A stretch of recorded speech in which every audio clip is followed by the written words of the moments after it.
Hello hello hello. सभी लोग आ गए ऑनलाइन। चलिए, जिनको भी आना है जल्दी से जुड़ जाइए, क्लास को शुरू करते हैं। तो नमस्कार दोस्तों, मैं एस्टू सर। आज मैं आप लोग के लिए रेलवे का स्पेशल साइंस लेकर आए हूँ, 100 क्वेश्चन लेकर आया हूँ, जो कि टॉप 100 क्वेश्चन हैं, जो कि आए दिन एग्ज़ाम में हमेशा पूछे ही जाते हैं। तो उसमें से आप लोग को 100 क्वेश्चन छाट छाट कर मैंने फिजिक्स, केमिस्ट्री और बायो के लिए लेकर आया हूँ। तो आप लोग तैयार रहें, ठीक है। तो चलिए बिना देरी किए क्लास को शुरू करते हैं। थोड़ा सा साउंड का इश्यू हो सकता है, क्योंकि अभी हमारे मोहल्ले में भजन कीर्तन चल रहा है, तो थोड़ा सा हो सकता है कि बैकग्राउंड से आप लोगों को साउंड आ रही हो, ठीक है। चलिए तो क्लास को शुरू करते हैं बिना कुछ देरी किए हुए हैं। आप देखोगे, अगर हम देखें मैराथन में, साइंस में, तो पहला क्वेश्चन आपको जो दिख रहा है यहाँ पर, कार्य का मात्रक क्या है। तो हर बच्चों को पता है यहाँ पर कि सर कार्य का मात्रक क्या है। तो कार्य का मात्रक क्या होता है बाबू? जूल होता है, ठीक है। हर बच्चे को पता होना चाहिए कार्य का मात्रक जूल होता है। अब जूल होता क्या है? तो जैसे अगर मान लो जब किसी वस्तु का 1 न्यूटन बल लगाया जाता है और उस बल की दिशा में 1 मीटर का विस्थापन हो, तो 1 जूल कार्य होता है। जिससे मान लोगे कोई ऑब्जेक्ट को है यहाँ रखा हुआ है, मैंने उस पर 1 न्यूटन फोर्स लगाया, 1 न्यूटन फोर्स लगाया, और ये यहाँ से 1 मीटर घसक गया, तो इस टोटल कार्य को हम कहते हैं 1 जूल कार्य को कहते हैं। बात को समझना, ठीक है। 1 न्यूटन बल लगाने से अगर वस्तु 1 मीटर घसकती है, तो यहाँ पे गणना करेंगे कि 1 न्यूटन मीटर हो जाता है आपका। तो कार्य का ऐसा ही मात्रा क्या होता है? जूल होता है। अगर ये वस्तु घसके ही नहीं, तो वहाँ पर हो जाता है कार्य में आपका 0 हो जाता है, क्योंकि वर्क इजकल डब्ल्यू क्या होता है? F S force into displacement. अगर डिस्प्लेसमेंट ही 0 होगा, तो आप चाहे कितना भी बल लगा लो, ये इंटू होने के बाद क्या बन जाएगा? 0 ही हो जाएगा। तो याद रखिएगा कि वर्क बराबर क्या होता है? एफ एस होता है।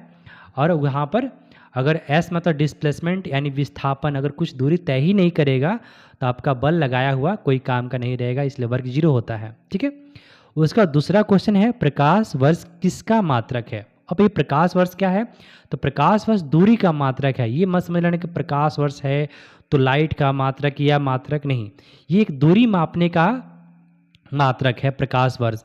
जैसे यहाँ पर दिया गया है कि अगर मान लोगे कि अगर हम लाइट के स्पीड से चलते हैं, है ना, तो अगर एक साल में हम जितना डिस्टेंस तय करेंगे, वो टोटल डिस्टेंस क्या कहलाता है? प्रकाश वर्ष के दूरी से नापे जाते हैं, ठीक है। उस डिस्टेंस का होता है प्रकाश वर्ष। अब यहाँ वाला 1 किलोमीटर में लगभग 9.46 × 10⁻12 किलोमीटर, यानी देखो 94 खरब किलोमीटर होता है एक प्रकाश वर्ष। यहाँ ध्यान दो। अगर माइल में लगभग चेक करें तो 5 × 8 × 10⁻12 माइल लगभग यानी 6 ट्रिलियन मील का बराबर होता है। ध्यान दीजिएगा। तो प्रकाश वर्ष किसका मात्रक है? दूरी का मात्रक है, ठीक है ना। इससे दूरी नापने में काम आता है। चलिए जी, तो बिना देरी किए अगला क्वेश्चन पे चलते हैं। अगला क्वेश्चन यहाँ पर है कि 1 नैनोमीटर में कितने मीटर होते हैं? 1 नैनोमीटर में कितने मीटर होते हैं? तो याद रखिएगा, n नैनोमीटर में 10⁻⁻9 है। इसको क्या लिखोगे आप? 10⁻⁻9 मीटर है।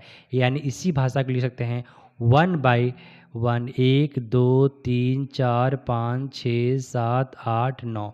आप इसको ऐसे भी लिख सकते हो, ठीक है ना। तो 1 नैनोमीटर में 10⁻⁻9 मीटर होता है। चलिए आगे क्वेश्चन चल रहे हैं। यहाँ पर आज मैराथन क्लास है, तो क्वेश्चन 100 क्वेश्चन है, तो हम लोग को कम टाइम में इसको कवर करना है। तो जितना जल्दी हो सके हम लोग इसको कोशिश करते हैं कि निपट लें, ठीक है। चलिए अगला क्वेश्चन पे चलो। तो प्रकाश की गति सबसे अधिक किस में होती है? तो अगर बात करोगे निर्वात का, निर्वात समझते हो? निर्वात यानी वैक्यूम। जो वैक्यूम होता है यानी ऐसे जगह जहाँ पे एक हवा भी ना हो, मतलब खाली जगह हो, उसे हम वैक्यूम कहते हैं। जैसे स्पेस है ना, जो ब्रह्मांड स्पेस है, मतलब पृथ्वी से बाहर निकलो एटमॉस्फेयर से, उस स्पेस में हवा नहीं होता वहाँ पर, तो उसे वैक्यूम कहते हैं। वैक्यूम में प्रकाश की गति सबसे अधिक होती है। लगभग अगर बात करोगे तो 9 कितना यहाँ पर है दिया गया है, 2,99,792.445 किलोमीटर प्रति सेकेंड। ध्यान देना यहाँ पर प्रति सेकंड की बात करें, जिस समानता अगर लगभग हम देखोगे 2,99,000 यानी 3 लाख, तो हम बोल सकते 3 लाख किलोमीटर प्रति सेकंड हमारा प्रकाश का गति होता है निर्वात में। अगर वैक्यूम में लाइट को भेजा जाए तो 1 सेकंड में लगभग 3 लाख किलोमीटर दूरी तय करता है। ठीक है ना, तो आप इससे अंदाज़ा लगा सकते हो कि लाइट का गति कितना तेज होता है। ठीक है, अगर वैज्ञानिक भाषा में पूछा जाए कि लाइट का गति किस में लिखते हैं, तो 3 × 10⁸ मीटर पर सेकेंड, यानी यही है 3 लाख। और यहाँ पर अगर तोड़ोगे इसको तो किलोमीटर में तोड़ सकते हो इसको, है ना।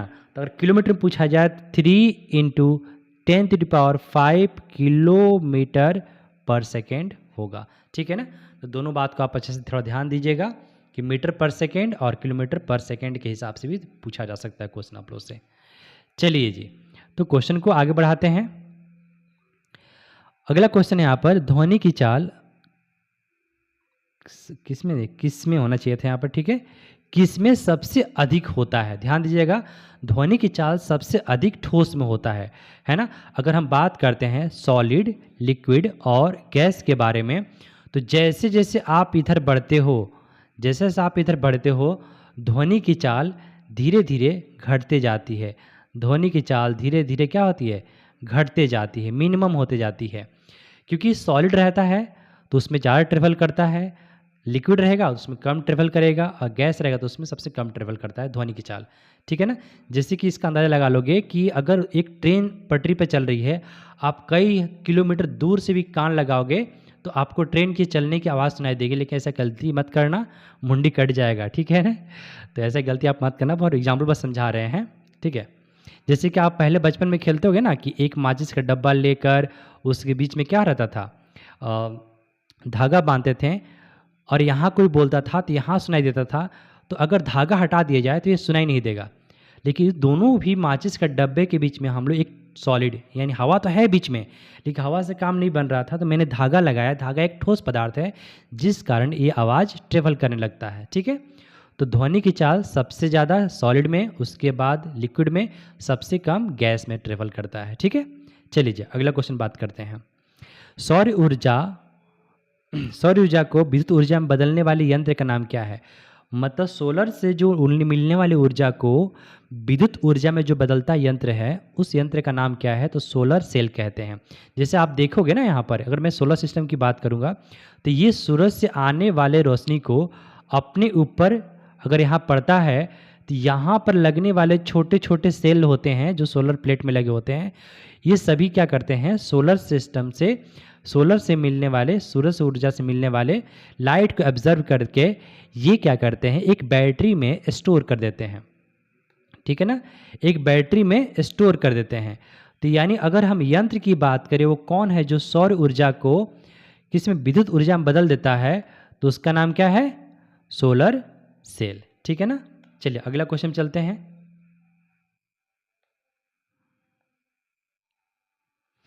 अगला क्वेश्चन है यहाँ पर 7 नंबर पे, विद्युत धारा का मात्रक क्या है। विद्युत धारा का मात्रक क्या होता है बाबू, एम्पियर होता है, जिससे हम कैपिटल ए से भी डिनोट करते हैं। ठीक है, ध्यान दीजिएगा, कैपिटल ए से भी इसको डिनोट करते हैं। विद्युत धारा का ऐसा ही मात्रक है ना, जिसको इसको विद्युत धारा मतलब आई से डिनोट करते हैं। जैसे आप साइंस से पढ़े हो, भी इक्वल टू क्या होता है, आई आर होता है।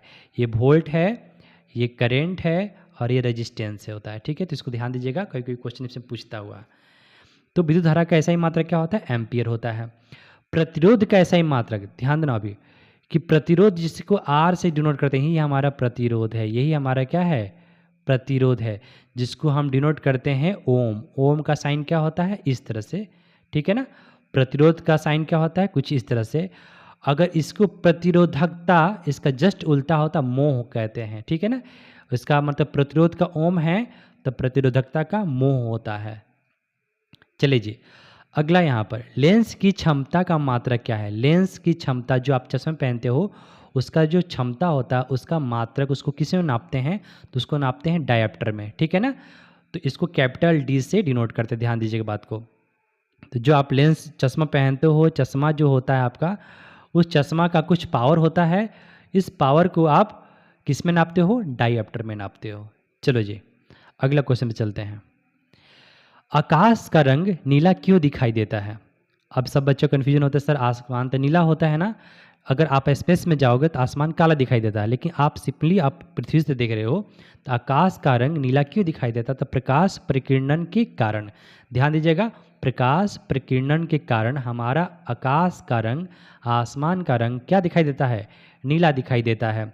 जैसे कि मान लो कि अगर ये पृथ्वी है, तो पृथ्वी से ये बाहर में जो मौजूद है एटमॉस्फेयर, तो आप एटमॉस्फेयर को देखते हो तो यहाँ सूरज से आने वाले लाइट इस पे क्या होते हैं? स्कैटर होते हैं, है ना। स्कैटर होने के कारण ये बिखर जाते हैं, जिस कारण हमें आसमान क्या दिखाई, चमकता हुआ है, या जो छोटे छोटे पार्टिकल होते हैं वो टकरा कर वो नीचे आते हैं तो पार्टिकल चमकते हैं, इसलिए नीला दिखाई देता है, ठीक है ना। वही आप अगर स्पेस में चले जाओगे तो स्पेस में जाने के बाद आसमान हमारा नीला नहीं, कैसा दिखाई देता है? काला दिखाई देता है, ठीक है। तो क्वेश्चन यहाँ से हो सकता है कि जब तक ये ना बोले कि आप स्पेस में जाकर देख रहे हो तब तक आपका आसमान नीला ही रहेगा, ठीक है। लेकिन ये बोला जाएगा अगर आप स्पेस में जाते हो तब आप बाहर देखते हो तो आपको आसमान कैसा दिखाई देगा? तो उसमें काला दिखाई देता है, क्योंकि वहाँ पर प्रकीर्णन नहीं होता है, प्रकाश का प्रकीर्णन नहीं होता वहाँ पर, ठीक है ना। क्योंकि लाइट्स प्रकीर्णन तब होता है जब सूरज का रोशनी या किसी भी लाइट को, अगर सूरज ये है तो किसी भी लाइट को इसको टकराएगा तो टकराने के बाद ये बिखरता है, ठीक है। तो बिखरने को ही प्रकीर्णन कहते हैं। लेकिन आसमान में यानी स्पेस में कोई भी वस्तुएं नहीं होती हैं, जिसलिए लाइट जो सूरज का होता है सीधे पार कर जाता है और वो प्रकीर्णन नहीं कर पाता, इसलिए ब्लैक दिखाई देता है। लेकिन पृथ्वी पे जब वही रोशनी आता है तो पृथ्वी पे धूल कण, मिट्टी, पानी की बूंदे, बहुत सारे पार्टिकल्स हमारे एटमॉस्फेयर में मौजूद हैं, जिस कारण लाइट क्या होता है? स्कैटर हो जाता है, मतलब बिखर जाता है, इसलिए हमें आसमान नीला दिखाई देता है, ठीक है। चलो जी, सर्वत्र गुरुत्वाकर्षण नियम किसने दिया? ध्यान देना कि सर्वत्र यूनिवर्सल ग्रेविटी का नियम किसने दिया? तो न्यूटन ने दिया था। बात को समझिएगा, ठीक है।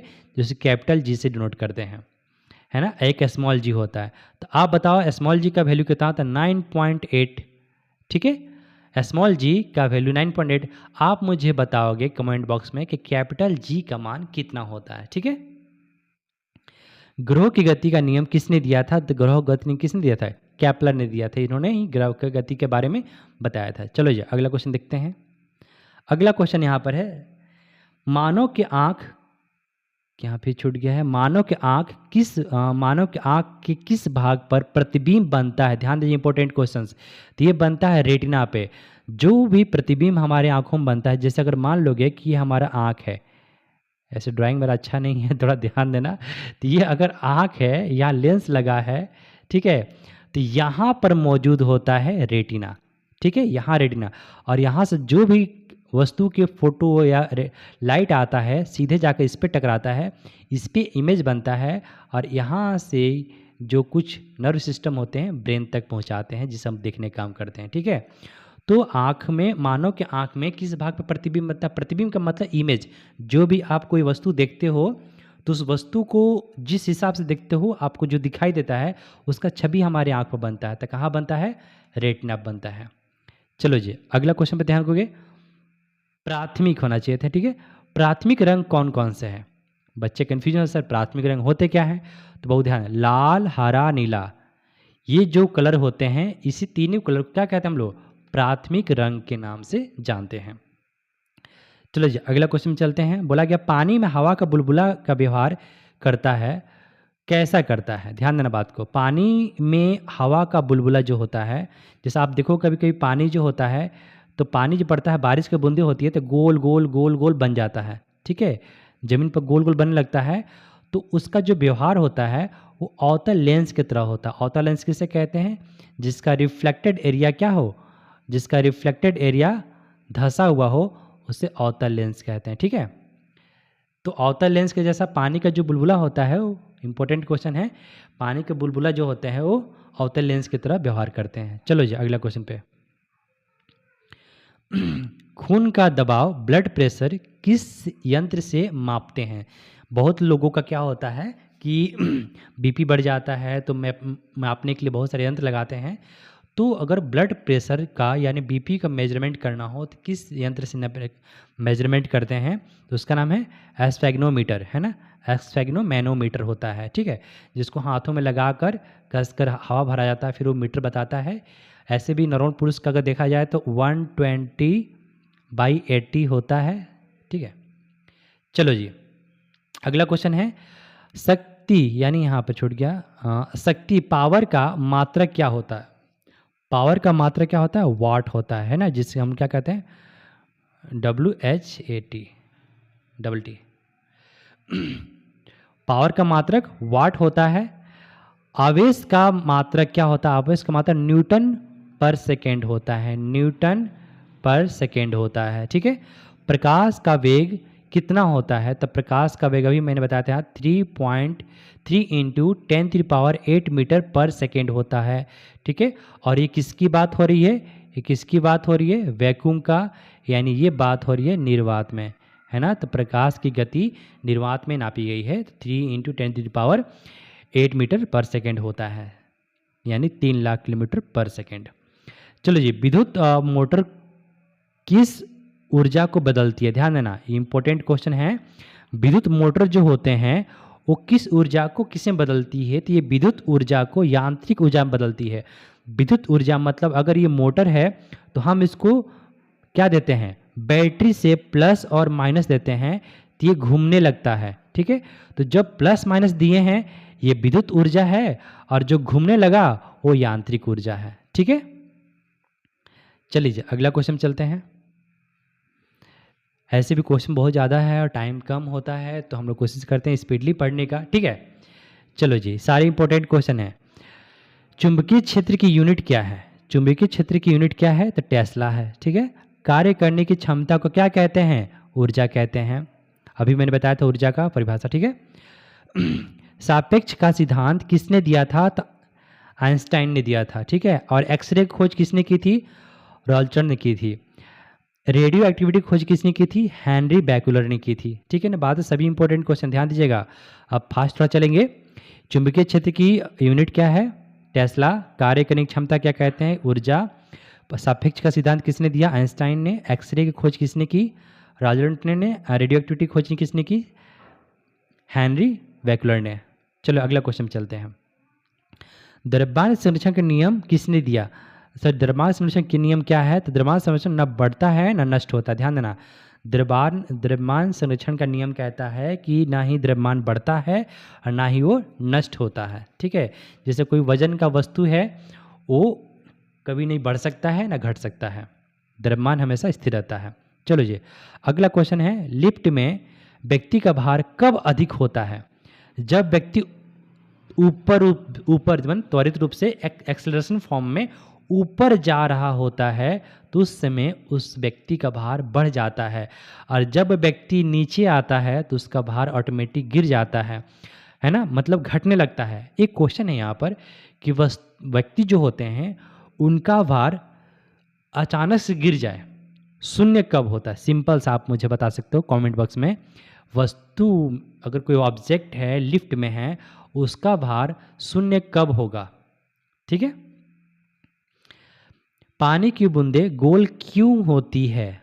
बात देना, तो इस पृष्ठ सरफेस टेंशन के कारण पानी की बूंदे गोल होती है। ठीक है, जैसे आप कभी कभी उंगली पर रख करके देखते हो ना कि उंगली पर पानी की बूंद रखते हो एकदम गोल सा दिखाई देता है, तो किसके कारण होता है? पृष्ठ तनाव के कारण होता है। ठीक है, पहाड़ पर पानी का क्वथनांक यानी बॉइलिंग पॉइंट क्या होता है? तो कम हो जाता है। ठीक है, अगर आप पहाड़ों पर जाकर पानी गर्म करोगे तो वहाँ पर क्वथनांक उसका क्या होता है? घट जाता है। शॉर्ट सर्किट में धारा क्या होती है? तो बहुत अधिक बढ़ जाती है। ठीक है, जैसे मान लो एक यहाँ तार आया, दूसरा तार यहाँ है, तीसरा तार यहाँ है, अगर सब सट गया तो इस जगह पर जो आई का मान होगा, करंट का मान होगा, सबसे मैक्सिमम होता है। ठीक है, और उसी कारण जो MCB होता है, MCB मिनिएचर सर्किट ब्रेकर जो होता है वो ट्रिप कर जाता है। ठीक है, क्योंकि करंट का मान बहुत अधिक हो जाता है। चलो अगले क्वेश्चन चलते हैं। सूर्योदय से पहले सूर्य दिखाई देना किसके कारण? तो प्रकाश के अपवर्तन के कारण। ध्यान देना, परावर्तन अलग होता है और अपवर्तन अलग होता है।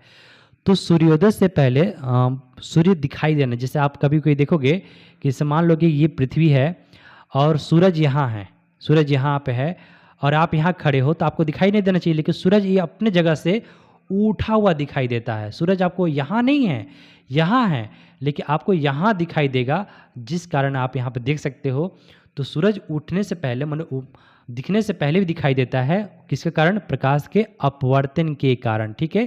क्योंकि जब लाइट ऐसी जाती है तो मुड़ जाती है, क्योंकि आपको पता है अपवर्तन का नियम क्या कहता है, जब प्रकाश एक माध्यम से दूसरे माध्यम में गुजरता है तो वो अपने रास्ते को क्या करता है?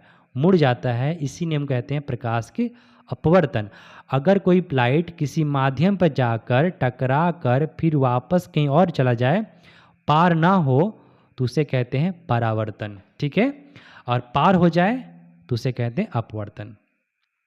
क्योंकि हमारे और सूरज के बीच में रहती है हवाएं हैं, वो जो ट्रांसपेरेंट होती है, इसलिए अपवर्तन कहलाता है। चलो जी अगला क्वेश्चन पे चलते हैं।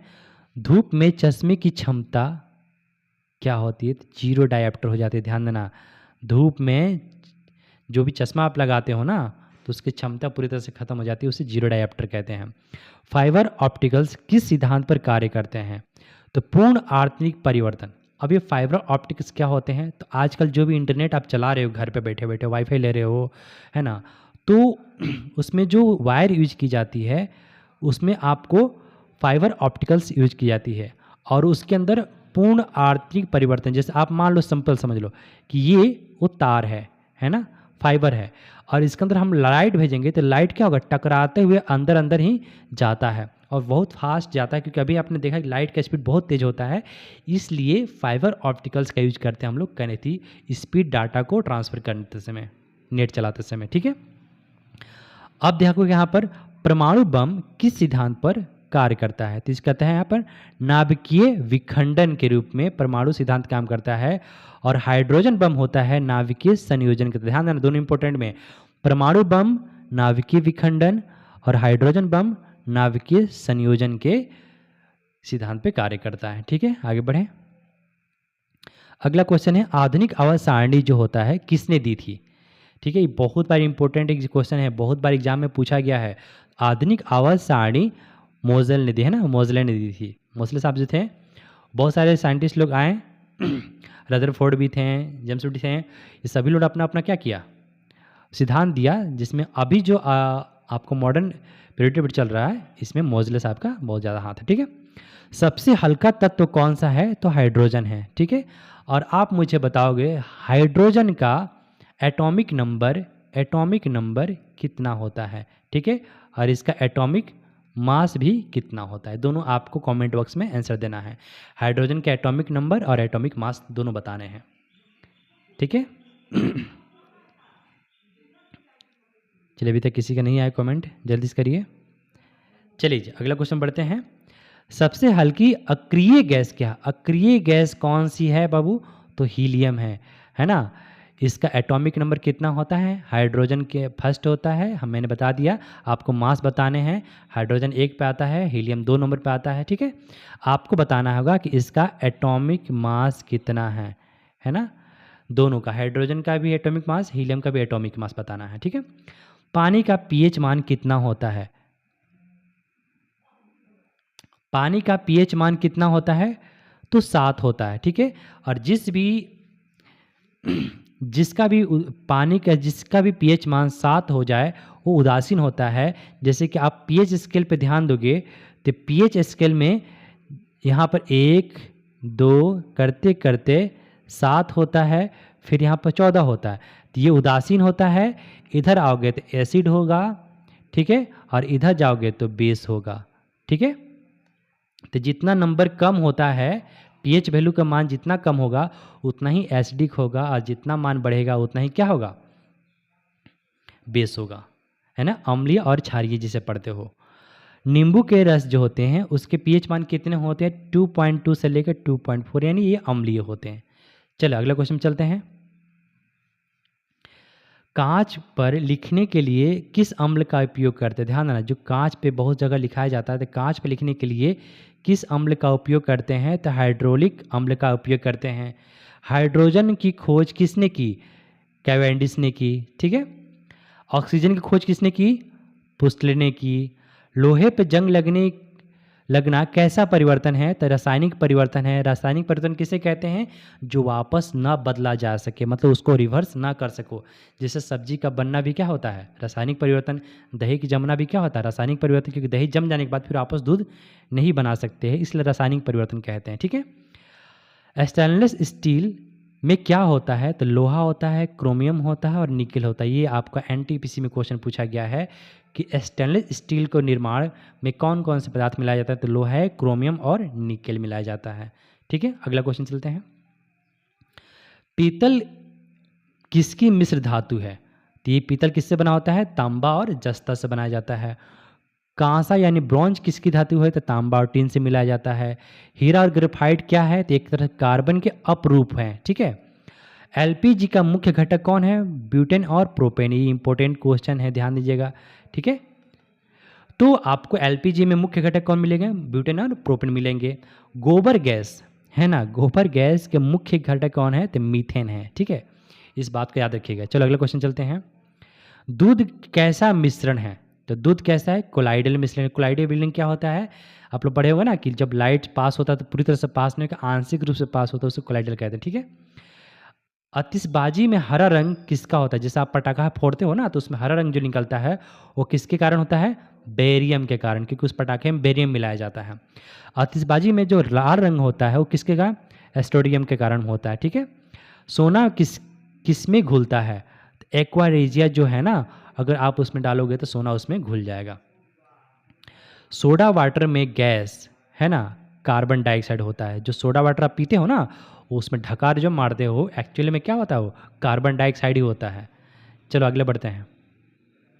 अगला, चूना पत्थर का रासायनिक नाम क्या है? तो कैल्शियम कार्बोनेट होता है। प्लास्टर ऑफ पेरिस किससे बनता है? प्लास्टर ऑफ पेरिस किससे बनता है? तो जिप्सम से बनता है। आपको पता है जिप्सम पाउडर होता है ना, उसमें आप लोग मेथी उसमें पानी मिलाकर हीट करके उस पर उसे लगाया जाता है, फिर वो सॉलिड हो जाता है। सबसे कठोर पदार्थ का नाम क्या है? हीरा है। बैटरी में कौन सा अम्ल पाया जाता है? तो सल्फ्यूरिक अम्ल पाया जाता है। ठीक है। और बताना हमारे पेट में, जो हमारे पेट में अगर हम बात करते हैं, ये पेट वाला नहीं, पेट रुक जाओ, स्टोमच, यानी हमारे पेट में कौन से अम्ल पाए जाते हैं, ये आप मुझे बताना। ठीक है। खाने का सोडा को क्या कहते हैं? सोडियम बाइकार्बोनेट कहते हैं। जो खाने वाला सोडा उसका कहते हैं सोडियम बाइकार्बोनेट होता है। और जो धोने वाला कपड़ा जो धोते हो, जैसे उस सोडा का नाम क्या है? Sodium bicarbonate. और यहाँ पे क्या था? सॉरी, यहाँ पर सोडियम कार्बोनेट होना चाहिए, बाई नहीं होना चाहिए। ठीक है। चलो यहाँ पर वायु क्या है? तो वायु क्या है? मिश्रण है। वायु क्या है? मिश्रण है। इसमें बहुत सारे गैसेस का मिश्रण होती है। ओजोन गैस का रंग कैसा होता है? तो हल्की सी नीला होता है। और समझ आए, इसी के मैक्सिमम कारण हमारे आसमान क्या होते हैं? नीला दिखाई देते हैं, क्योंकि यही गैस हमें चमकता है। क्लोरीन का गैस जो का रंग क्या होता है? तो हरा और पीला होता है। फलों को पकने के लिए क्या होते हैं? एथिनिल मिलाया जाता है। जिससे आप लोग है ना, फला आम वगैरह बहुत सारा होता है, उसको टाइम से पहले पका दिया जाता है, उसमें क्या मिलाते हैं? एथिलीन मिलाते हैं। अगला है, कृत्रिम वर्षा क्या है? तो सिल्वर आयोडाइड जो होता है ना, कृत्रिम वर्षा किया जाता है उसको सिल्वर आयोडाइड के द्वारा। साबुन बनाने की प्रक्रिया क्या कहते हैं? साबुनीकरण कहते हैं। प्लास्टिक किसका बना होता है? तो पॉलीमर से बना होता है। टैक्सोल का उपयोग क्या होता है? नॉन स्टिकी बर्तन जो होता है ना, कि बहुत सारे बर्तन जो होते हैं जिसमें चिपकता नहीं है कोई चीज़, है ना, तो उसे किससे बनाते हैं? टेफ्लॉन का उपयोग किया जाता है उसमें लगाने के लिए, ताकि उसमें कोई भी तेलीय चीज़ चिपके नहीं और धोने में आसान हो। कांच का मुख्य घटक कौन सा है? सिलिका है। ठीक है। अगला क्वेश्चन चलो। जीव विज्ञान के जनक कौन है? तो अरस्तु। अब यहाँ से बायोलॉजी शुरू हो गया। जीव विज्ञान के जनक कौन है? अरस्तु हैं। कोशिका की खोज किसने की थी? रॉबर्ट हुक ने। आप मुझे बताओ, रॉबर्ट हुक ने जीवित कोशिका की खोज की थी कि मृत कोशिका को खोज की थी? ठीक है। पावर कोशिका का पावर हाउस क्या होता है? तो माइक्रोकांड्रिया होता है। ठीक है। यही होता है जो आपको एनर्जी वगैरह देता है यहाँ पर कोशिका को। आत्मघाती थैली किसे कहते हैं? ये भी कोशिका के अंदर ही पाया जाता है। आत्मघाती थैली किसे कहते हैं? लाइजोसोम्स को कहते हैं। इसका कार्य होता है अपने आसपास को कोशिका को सुरक्षा करना। अगर कोई कोशिका में बीमारी लग जाता है तो यही लाइजोसोम्स अपने आप को ब्लास्ट कर लेता है। ठीक है, जिस कारण वो खत्म हो जाता है ताकि दूसरा कोशिका न सड़े। चलिए, डीएनए का डबल हेक्सल मॉडल क्या है? डीएनए, डीएनए है ना। डीएनए का डबल हेक्सल मॉडल क्या है, किसने दिया था यहाँ पर, तो वाटसन और क्रिक ने दिया था, ध्यान देना। डीएनए का डबल हेक्सल मॉडल कौन दिया था, वाटसन और क्रिक ने दिया था। अगला क्वेश्चन चलोगे यहाँ पर, मानव शरीर में सबसे बड़ी कोशिका का नाम क्या है, तंत्रिका तंत्र है, ठीक है, जो रीढ़ की हड्डी में पाया जाता है। मानव शरीर में सबसे बड़ी ग्रंथि कौन है, तो लीवर है। और लीवर एक ऐसा ग्रंथि है जिसके अंदर सबसे फास्ट कोशिका निर्माण होता है, ठीक है, क्योंकि अगर कट जाए तो तुरंत अपने रिकवर करता है। और ब्रेन हमारे बॉडी का एक ऐसा हिस्सा है जो कि उसका रिकवर नहीं करता, एक बार चोट लग जाए तो फिर दोबारा नहीं बनता है। चलिए, रक्त का पीएच मान कितना होता है, तो 7.4 होता है। आप मुझे बताओ, रक्त क्या अम्ल है, क्षार है, क्या है, ठीक है, एसिड है कि बेस है, क्योंकि अभी मैंने टेल बताया कि 7 से पहले 7 के बाद, तो आप मुझे बताओ अम्ल एसिड है कि बेस है। चलो जी, आरबीसी की जीवन काल कितनी होती है, तो 120 दिन होती है। जो आरबीसी होते हैं 120 दिन में क्या होते हैं, मर जाते हैं, ठीक है। आप फिर मुझे कमेंट बॉक्स बताओ कि आरबीसी कहाँ मरते हैं, मतलब किस जगह पर जाकर वो ख़त्म हो जाते हैं, ठीक है। चलो आप मुझे बताओगे डब्ल्यूबीसी का, डब्ल्यूबीसी यहाँ पूछा गया है, तो डब्ल्यूबीसी क्या है, प्रतिरोधक क्षमता। हमारे बॉडी में डब्ल्यूबीसी जो होते हैं white blood cell, WBC white blood cell जो होते हैं, ये क्या करते हैं, हमारे शरीर में आने वाले बीमारियों को रोकते हैं, ठीक है। जब हमारे बॉडी में एड्स होता है तो डब्ल्यूबीसी क्या होते हैं, ख़त्म हो जाते हैं, जिस कारण हमारा शरीर कोई भी बीमारी को रोक नहीं पाता है और जल्दी इंसान क्या बोले चले जाते हैं। चलो अगला क्वेश्चन देखोगे, अगर मेरे से क्वेश्चन लोगे तो आरबीसी का जीवन काल 120 दिन का अगर है, तो आप मुझे बताओ डब्ल्यूबीसी का लाइफ कितना दिन का होता है, ठीक है, लगभग कितना होता है, 20 डेज का होता है, ध्यान दीजिएगा। चलो अगला क्वेश्चन चलते हैं। अगला क्वेश्चन है, विटामिन ए की कमी से कौन सा रोग होता है, तो रतौंधी होता है, जिसके कारण रात को दिखना बच्चों को बंद हो जाता है। पहले ज़माने में बहुत हुआ करता था, ठीक है। इसको दूर करने के लिए आपको हरा पत्तेदार सब्जियां खानी पड़ेंगी। विटामिन सी की स्रोत कैसा है, तो खट्टे फल जो भी होंगे ना उसमें विटामिन सी की मात्रा दिखाई देती है। चलो, विटामिन डी की कमी से क्या होता है, तो रिकेट्स होता है, जिस कारण इंसान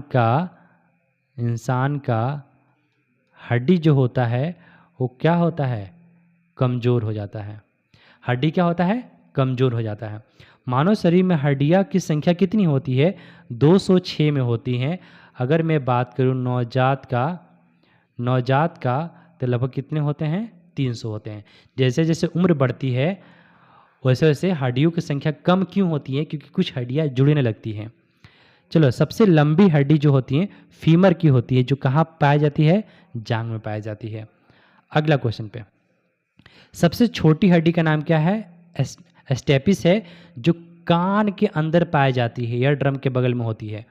लार में कौन सा एंजाइम पाया जाता है, तो टाइलिन पाया जाता है, ठीक है। मानव के हृदय कोष्ठ का चैम्बर कितने होते हैं, तो 4 होते हैं, ठीक है।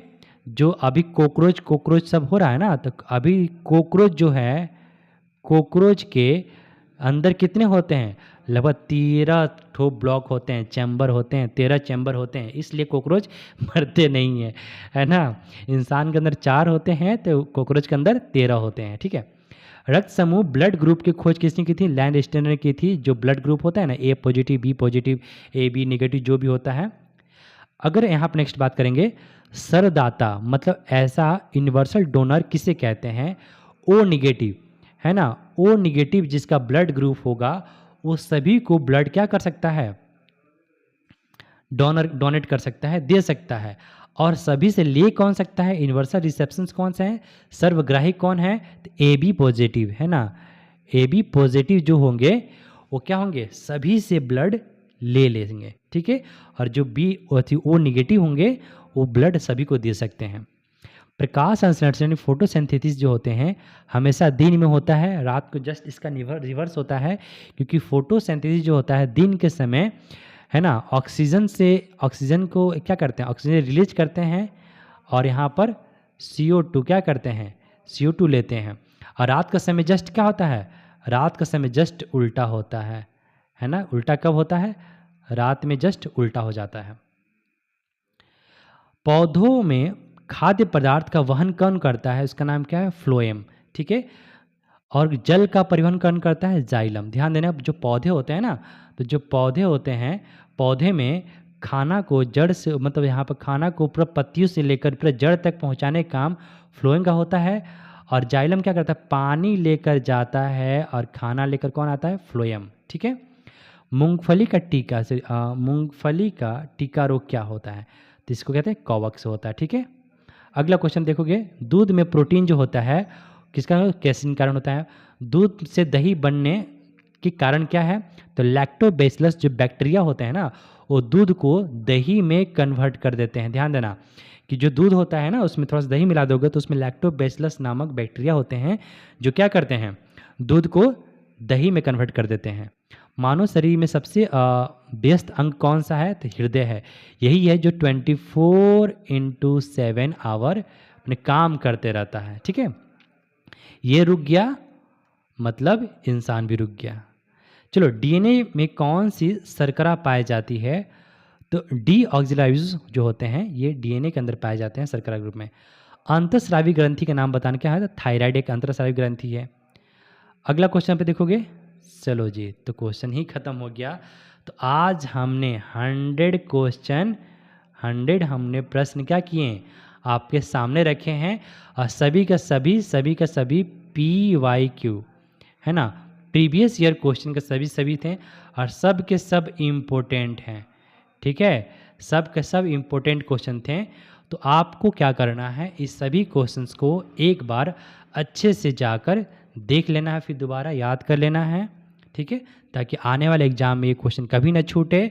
और ये सभी क्वेश्चंस मेरे टेलीग्राम ग्रुप पे आपको दे दिया जाएगा। टेलीग्राम जो ग्रुप होगा, मैथ्स बाय संदीप सर। ठीक है, क्या है? Maths by Sandeep sir. वहाँ जाके देखोगे टेलीग्राम ग्रुप पे, तो आपके सारे PDF वहाँ पर आपको मिल जाएंगे। ठीक है, चलिए जी, तो आज का क्लास यहीं पे बंद करते हैं। धन्यवाद।